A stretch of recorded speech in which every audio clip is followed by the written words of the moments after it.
¿Alguna vez nos hemos puesto a pensar cómo se organiza una comunidad desde cero? Pero no una empresa, no un club, sino una comunidad unida por creencias muy profundas. Hoy vamos a desmenuzar un documento fascinante, el capítulo 5 de 1 Timoteo. Y ojo, en lugar de verlo como un simple sermón, vamos a tratarlo como lo que realmente parece ser un manual de operaciones, un plano detalladísimo para construir una estructura social que funcione, en este caso, en la iglesia cristiana de los primeros tiempos. Esa es la gran pregunta, ¿verdad? Y lo increíble es que este texto antiguo nos da un montón de respuestas súper prácticas. Abarca de todo, desde el respeto entre las personas hasta un sistema de bienestar social y cómo los líderes deben rendir cuentas. Así que bueno, vamos a sumergirnos de lleno en este plano. Bien, ¿por dónde se empieza a construir? ¿Cuál es el cimiento? Según este plano, todo arranca con reglas claras y sencillas para llevarnos bien. Y la solución que propone es, la verdad, brillante por lo simple que es, organizar todas las relaciones como si fueran una familia. Y aquí está el código de conducta. Es una fórmula directa para la armonía social. Al poner las interacciones en este marco, de repente se crea un ambiente de respeto y de cuidado. Ya no hay extraños, ahora es como una gran familia extendida. Y es clave el detalle final, tratar a las jóvenes como hermanas con toda pureza, lo que pone sobre la mesa un estándar de integridad desde el mismísimo comienzo. Ok, ahora pasamos a la parte más detallada de todo el capítulo, y eso ya nos dice algo sobre la importancia del tema. La comunidad necesitaba sí o sí un mecanismo para cuidar a sus miembros más vulnerables. Y en esa época, las viudas muchas veces quedaban en una situación de total desamparo. Pero a ver, el texto no mete a todas las viudas en la misma bolsa. Introduce un concepto muy específico, la viuda que en verdad lo es. El punto central aquí es la necesidad genuina, y la define con un doble criterio. Uno práctico, que es su situación de desamparo, y otro moral, que es su devoción a Dios. Y para que quede clarísimo, el texto pone un contraste muy fuerte. Por un lado, está la viuda que depende de Dios y de su comunidad. Y por otro, la que vive para el placer, a quien describe con una frase tremenda. Está muerta aún en vida.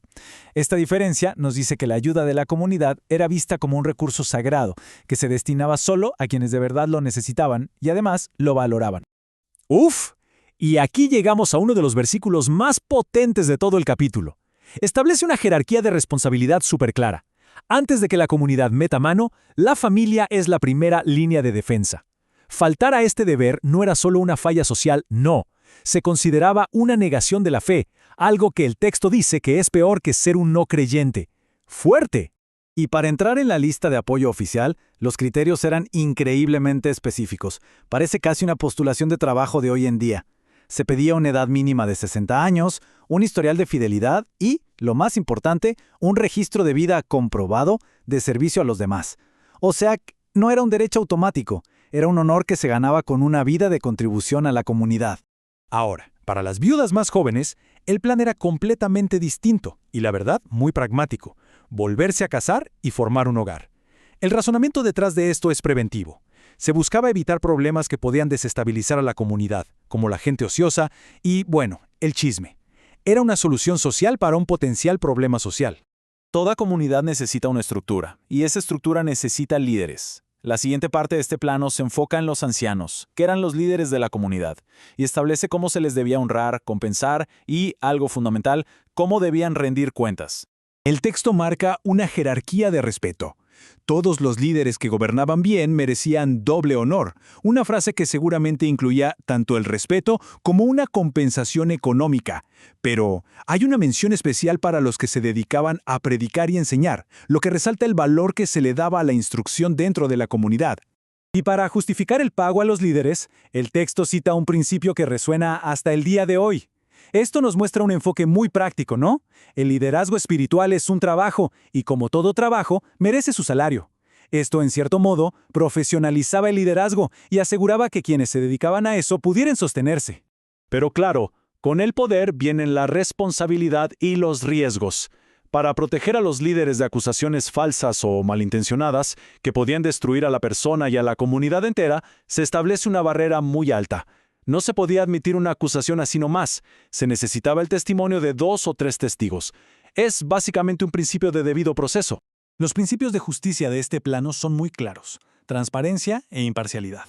Si un líder seguía pecando, la corrección era pública, como advertencia para todos. Y cualquier decisión importante, como nombrar nuevos líderes, debía hacerse sin favoritismos. Todo estaba diseñado para mantener la integridad de la estructura. Y ya para terminar, el plano cierra con un par de apuntes que cambian el foco. Pasan de las reglas comunitarias a consejos más personales y filosóficos, lo que le da un toque muy humano a todo el documento. En medio de todas estas reglas serias, nos encontramos con este consejo, que es súper práctico y personal para Timoteo. Es un recordatorio de que no eran figuras abstractas, sino personas de carne y hueso con problemas reales como dolores de estómago. El consejo de usar un poco de vino como medicina nos muestra una visión muy pragmática de la salud en esa época. El capítulo concluye con esta reflexión sobre la justicia y el carácter. La idea es que, al final, la verdad siempre sale a la luz. Algunas acciones, sean buenas o malas, son obvias al instante. Otras tardan más en salir, pero es inevitable. Es un llamado a ser auténticos, porque al final nada queda oculto para siempre. Al final, este plano de organización nos deja con esta pregunta para reflexionar. Más allá de las reglas, este texto es una ventana a los desafíos de todos los días de una comunidad que recién empezaba. Cómo mantenerse unidos, cómo cuidar a los más frágiles, cómo asegurar la integridad de sus líderes.